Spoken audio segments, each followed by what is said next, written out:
All right, today we're going to start talking about polar coordinates. And to help us understand polar coordinates, these are really, really cool graphs they come out to be. Okay, so butterflies are among the most celebrated of all insects. It's hard not to notice their beautiful colors and graceful flight. Their symmetry can be explored with trigonometric functions and a system for plotting points called the polar coordinate system. In many cases, polar coordinates are simpler and easier to use than rectangular coordinates. You won't think so for a while. And just not because it's hard, it's just different. You're just not used to looking at a polar coordinate system. You're used to looking at what we call a rectangular coordinate system with X and Y. So, what you do for plotting points in the polar coordinate system. It says the foundation of the polar coordinate system is a horizontal ray that extends to the right. That's this one right here they're talking about. That ray is called the polar axis. The end point of the ray is called the pole. So we got this pole here and this ray coming out, which what we think of as the x-axis is now going to be called the polar axis. Okay, so it says a point P in the polar coordinate system is represented by an ordered pair of numbers r, comma, theta. So if you look at this figure over here, you can see this point right here, and its coordinates are going to be the magnitude of that, the length of that, and that's going to be your r. Remember, that's if you pictured a point and you pictured a circle going around where your pole is at the center. It's not a very good circle, but you get the picture. Okay, you picture that, then you have this y coordinate as theta. Well, it's not really a y coordinate, it's your polar coordinate, which is theta. So r is a directed distance from the pole to P. We shall see that r can be positive, negative, or 0. And theta is an angle from the polar axis to the line segment from the pole to P. Okay, this angle can be measured in degrees or radians. Positive angles are measured counterclockwise from the polar axis like we're used to, and negative angles are measured clockwise from the polar axis, not from north like we're used to. All right, so we refer to the ordered pair r theta as the polar coordinates of P. Let's look at a specific example. It says, suppose that the polar coordinates of a point P are 3, pi over 4. Because theta is positive, we locate this point by first drawing theta equals, this is what's a little bit weird. We're used to going to here on the x-axis and then going up or down somewhere to the y-coordinate. When you graph in a polar coordinate system, you actually graph the angle first. So you see they went up here, and I put these polar coordinate graphs, which makes it a lot easier than trying to do polar coordinates in a rectangular system like we're used to. So if you look at this down here, this would be my polar axis, this would be my pole. So if I'm graphing 3, pi over 4, right here is pi over 4, so I draw that angle. And then you can see the way they put these concentric circles around, and what that shows you is this would be a radius of 1, this point would be a radius of 2, this point would be a radius of 3, radius of 4, 5, 6, so on and so forth. These circles would keep going out and out and out. So when you go to pi over 4, then you want to go a distance of 3 units, and like, get it? That's your radius. So if that has to be a distance of 3 units, I come out 1, 2, 3, and my point, change colors, ends up right there. That is the point P at 3, pi over 4. Okay? So, like I said, you draw the angle, the pi over 4, counterclockwise from the polar axis. Then we count out a distance of 3 units along the terminal side of the angle to reach the point P, which is right there. All right, and you can see the way they do it here. They draw their angle, and then they make this basically a number line on it, and they go out 1, 2, 3 units. It's just, to me, drawing those concentric circles around kind of help you see that distance there, okay, if you break it up. Okay, so the sign of r is important in locating the point P equal r theta in polar coordinates. the sign of r, and a point's location in polar coordinates. The point P, r theta, is located the absolute value of r units from the pole. If r is positive, the point lies on the terminal side of theta. If r is less than 0, then the point lies along the ray opposite the terminal side of theta. If r equals 0, then the point lies at the pole regardless of the value of theta, meaning it has no distance. So, for example, if they wanted me to graph negative 3 pi over 4, what this means is, okay, we just did an example where r is greater than 0. When r is less than 0, meaning negative, all you do is you draw the same ray. Let me change colors here. You draw the same ray, pi over 4. But instead of going 3 units out in the positive direction, this pole also, or this, it's right there in the middle, it continues this way. So instead of going 3 units in the positive direction, you'd go 3 units in the negative direction, and it would put, let's call that point,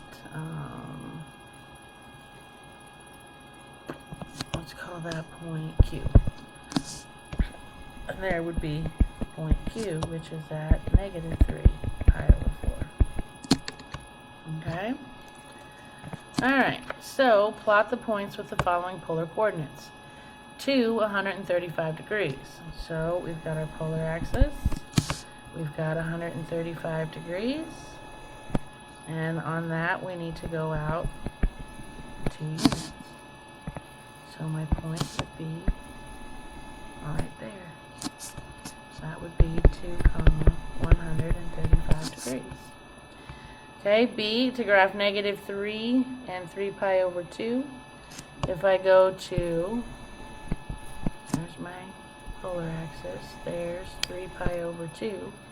And if that was positive 3, I'd count out 3 units in the same direction as my angle, my ray. But it's negative, so I got to go back this way 3 units. So my point would be right here. That would be negative 3 pi over 2. Okay? So let's do some more. Negative 1, negative pi over 4. So if I graph negative pi over 4, that would be this direction. That would be negative pi over 4. And I want to go negative 1. Well, positive 1 will be here. So if I back it up this way and go 1 unit here, there would be my point. Right there. Okay?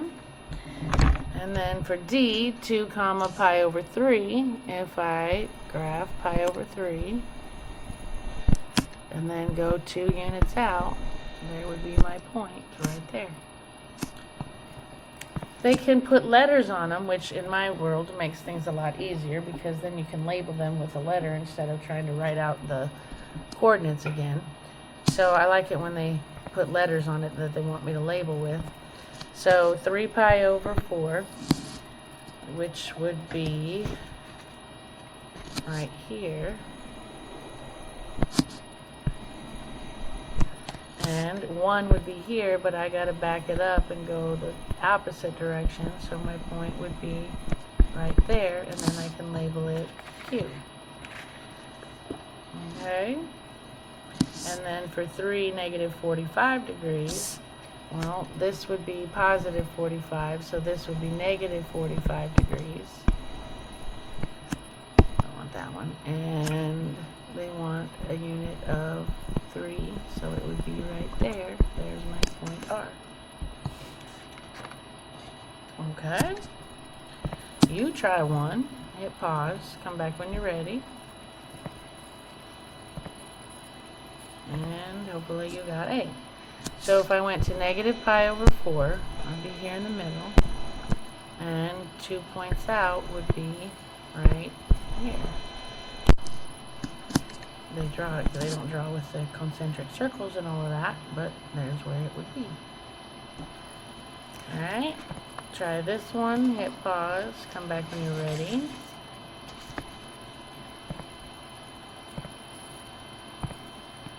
Okay, this one was a little interesting. 750 degrees, where in the heck is that? Well, if you figure out how many times around the circle you go, take away 360, leaves 390, take away 360, leaves 30 degrees. So to graph 750 degrees, I'm going to go around once, that's 360, around twice, that's 720, and then I've got to go 30 more degrees, which would be up to here. So I'm drawing this angle, and we want to go -3, so I have to go backwards 3, 1, 2, 3, which puts my point over here. Okie dokie. Alright, so multiple representations of points in the polar coordinate system. You know we have coterminal angles, so you can represent these points lots of different ways. In a rectangular coordinates, each point xy has exactly one representation. There's no way around it. By contrast, any point in polar coordinates can be represented in infinitely many ways. Because if you take your theta and you add 2 pi to it, you're going to get right back to where you started from. Or if you add a pi to it, it's going to put you in the opposite quadrant. Okay, so thus, to find two other representations, you can find bazillions of them, but this is one way to find two other representations for the point r theta. You can add 2 pi to the angle and don't change r, or you can add pi to the angle and replace r with -r. Continually adding or subtracting 2 pi in either of these representations does not change the point's location. So, for multiple representation of points, if n is any integer, the point r theta can be represented as, you could again take theta and add 2 pi to it, but any scalar quantity of that. You could add 2 pi to it, you could add 4 pi to it, you could add 6 pi to it, you could add any even amount of pi's to it. Or, if you change the sign of r, you can take your theta plus your pi and add 2n pi to it also. Okay, so what we do is it says the point 2 pi over 3 is plotted. Find another representation of this point in which r is positive and 2 pi is less than theta is less than 4 pi. Right now, my angle pi over 3 is between 0, and it's actually between 0 and pi over 2, but if you're talking about a circle, it's between 0 and 2 pi. They want my theta to be between 2 pi and 4 pi, so I need to go around the circle once. So, if basically what I want to do is I want this same angle, go back this way, yes, but I can, and I don't want to go left, I don't want to go this way because that's going to make me go negative. I want to go bigger than 2 pi, so I want to go to the right. So if I can take this point and I swing around 2 pi's, I will get back to the exact same point. Okay, so what we do is when we're going to add 2 pi to get back to it, we are going to keep the r the same, and we're going to add 2 pi to my angle. So that would become 2 comma, if I get a common denominator, that's going to be pi over 3 plus 6 pi over 3, which gives me 2 comma 7 pi over 3. That would be another representation of that point. Okay, so for B, it says they want r to be negative, and they want theta to be between 0 and 2 pi. Well, to be negative, that means your r has to be coming down in a direction like this. So basically what I want to do is come over here to this point. So to do that, I would have to add pi at 180 degrees. So when you're going to add pi, you got to change the sign of r, which is going to make it -2, and you add pi to your theta.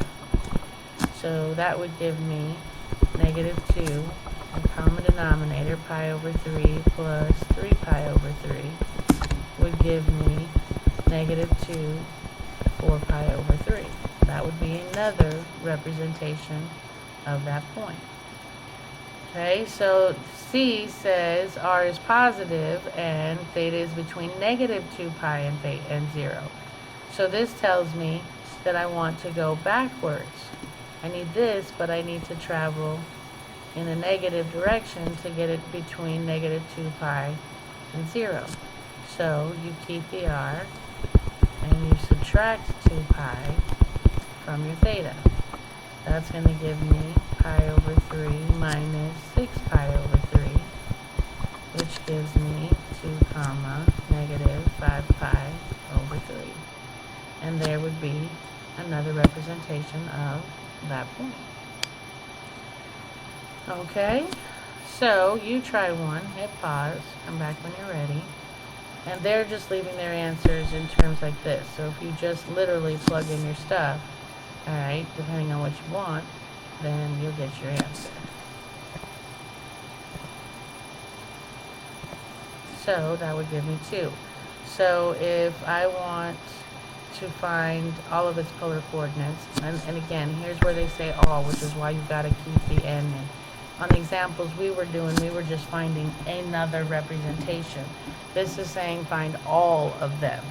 Well, this is when you can have all of your, your multiples of 2 pi and all of that stuff. So this one is in degrees, so my formulas kind of change here. Instead of being 2 pi, everywhere you see 2 pi, they put 360, and everywhere you had pi, they put 180. So I could, if I do this one and I keep r the same, that would be keep the 3 and take my 33 and add 360 n to it. That would be one, well, not one, that would create a bazillion different ones because you could keep adding 360 n number of times. So that's where they came up with this. And then to get this one, they change the sign of r and they say my theta, which is 33, plus 2n plus 1 times 180. And you could simplify this, but they don't. So they just leave it all written out like that. Okay? Alright, try this one. Hit pause. Come back when you're ready. And hopefully you got 4. Alright, this one again is in radians, so we're back to these formulas. To get the first one, I keep the r the same, and I take my theta, and I add 2n pi to it. And to get the other one, I change the sign of r, and I take my theta, and I add 2n plus 1 times pi to it. And there would be all of my possible polar coordinates. All you have to do is just keep changing the value of n. If n is 1, then you could figure out what that is. If n is 2, it would be 4 pi plus pi over 3. If n was 3, it'd be 6 pi plus pi over 3. You can generate new values all day long. Okay? Alright, so how do we make sense of this new polar system with what we're used to, our rectangular system? Well, we're now going to consider both polar and rectangular coordinates simultaneously. Figure 6.24 shows the two coordinate systems. The polar axis is the same as the x-axis. The pole is the same as the origin in our rectangular system. Okay, and a point P, other than the origin, has rectangular coordinates x, y, and it has polar coordinates of r, theta, as indicated in the figure. We wish to find equations relating the two sets of coordinates. From the figure, we see that I can say that x squared plus y squared equals r squared, so that would hold true.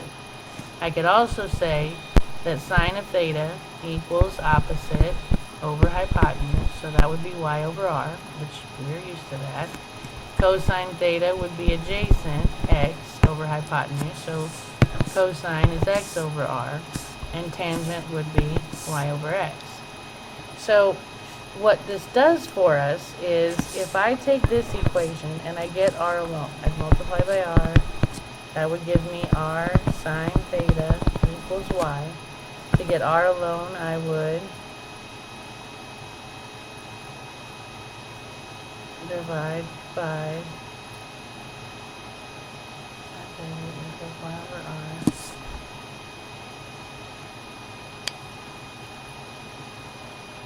Oh, I'm sorry. I want to get y alone. I don't want to get r alone. I want to get y alone. So if I get y alone, then y equals r sine theta. If I do this one, if I take cosine theta equals x over r, and I get x alone, I have r times cosine theta equals x. So if you're looking for the x coordinate in the rectangular system, you take r times cosine of theta, and that will give you your x. If you're looking for y in the rectangular system, you take r times sine theta, and that will be your y. Okay, we use those when we're converting from polar to rectangular. These two we'll use tomorrow when we go backwards and we convert from rectangular to polar. Okay, so here we go. It says find the rectangular coordinates of the points with the following polar coordinates. To do the math, it's very simple. You say that x equals r times cosine theta and y equals r times sine theta. So x, which is x, which I don't know, is what I'm looking for. This is r when we're in polar coordinates. So there's my r, cosine, there's my theta, 3 pi over 2. So that would be x equals 2 times, if you do cosine of 3 pi over 2, go to 3 pi over 2 on the unit circle. The x coordinate is 0, so 2 times 0 would be 0.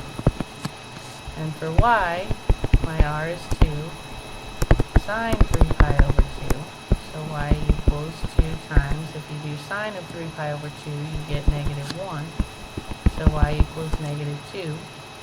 So the rectangular coordinates would be 0, negative 2. These are my rectangular coordinates, and my polar coordinates are 2, 3 pi over 2. Now, you can see in this picture, it's not a very good one, but you can see if they graphed this, they went to 3 pi over 2, and they went down a distance of 2, yeah? And that point in the rectangular coordinate system would be at 0, negative 2. Okay, so some of those 2 points, this again would be in polar, and this would be in rectangular. So if we look at B, we do negative 8, and we do pi over 3. Pi over 3, I use this unit circle because it had more of the radiuses. It's in degrees, but not a big deal. Pi over 3, we know is 60 degrees.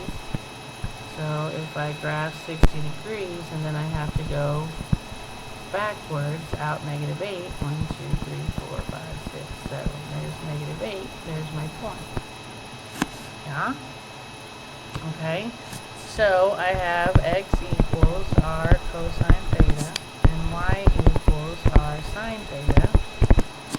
So x equals negative 8 times cosine of pi over 3. So x equals negative 8 times 1/2 cosine of pi over 3. Go to pi over 3, take the x coordinate, and x equals negative 4. Y equals radius times sine of pi over 3. So y equals negative 8 times the square root of 3 over 2, because sine of pi over 3 is square root of 3 over 2, which gives me y equals negative 4 square root of 3. So my polar coordinate of negative 8 pi over 3 goes to my rectangular coordinates of negative 4, comma, negative 4 square roots of 3. Now, if you want to check this out, this in decimal would be negative 4 to approximately negative 6.29, blah, blah, blah, blah, blah. And if I graph that, negative 1, 2, 3, 4, and negative 1, 2, 3, 4, 5, 6 point something or other.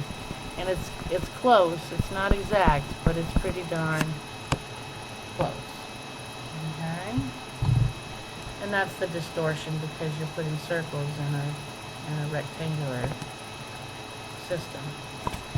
Alright, so we have point P, which is at 3, 5 pi over 6. So if I graph 5 pi over 6, that's here. Hope you have your unit circle memorized. That's there. And if we go out 1, 2, 3, there's my point P. So to get x, that's going to be r cosine theta y is going to be our sine theta. So x is going to be 3 times cosine of 5 pi over 6, which is going to be 3 times the negative square root of 3 over 2, which gives me negative 3 square root of 3 over 2. And y would be 3 times sine of 5 pi over 6, which gives me 3 times 1/2, which gives me 3 halves. As a decimal, that's going to be approximately negative 2.6 and 1.5. So negative 2.6 and 1.5, pretty darn close to the same darn point. Okay? Alright, so if we do this one, okay, we're going to go negative 200 degrees, which isn't exactly in here, but this way would be negative 180. So if we come up just a little bit more, my negative 200 would be somewhere right around in here. And we would come out 2. Alright, so we do x equals r cosine theta and y equals r sine theta. So x equals 2 cosine of negative 200 degrees and y equals 2 times sine of negative 200 degrees. That gives me, if I just use a calculator because it wasn't in the unit circle, I get negative 1.88 and y equals 0.684, which gives me approximately negative 1.9 and 0.7. And if I go out, negative 1.9 and up 0.7, it's pretty darn close. Yeah? Okay. So you try this one, hit pause, come back when you're ready. And hopefully you got 3. So if I go to negative pi over 3, well, if that's pi over 3, that's going to be negative pi over 3. And then if I go out negative 4, I don't know why I'm graphing it, you don't really have to, I just like seeing that the points are close.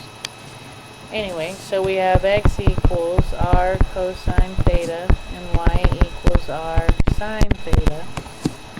So x equals negative 4 cosine of negative pi over 3, which is negative 4 cosine of negative pi over 3 is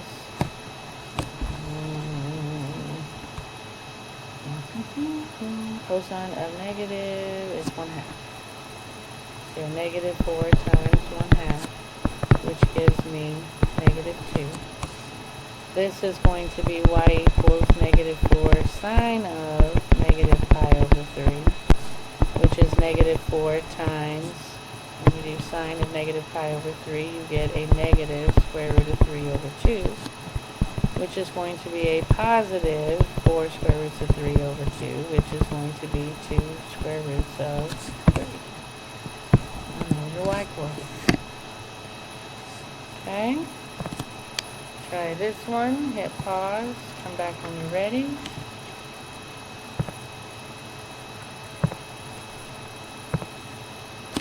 And hopefully you got that. So if I graph 300 degrees, that's going to be all the way around to this mark right here.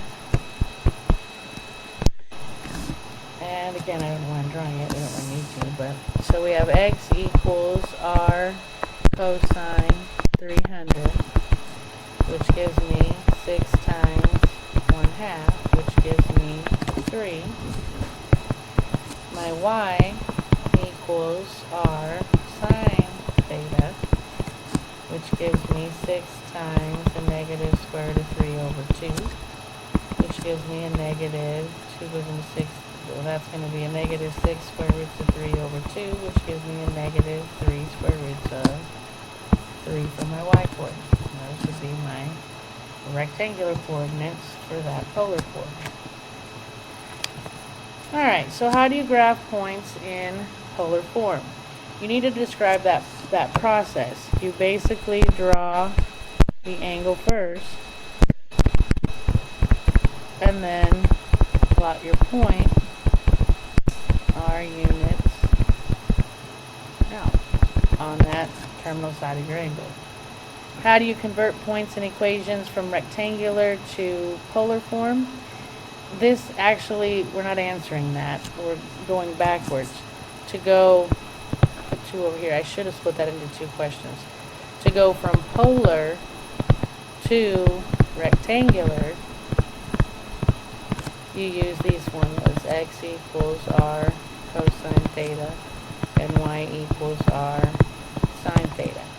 Tomorrow we'll convert from rectangular to polar, and it's a little more complicated, but not much. Alright, so we're at homework, so happy homework.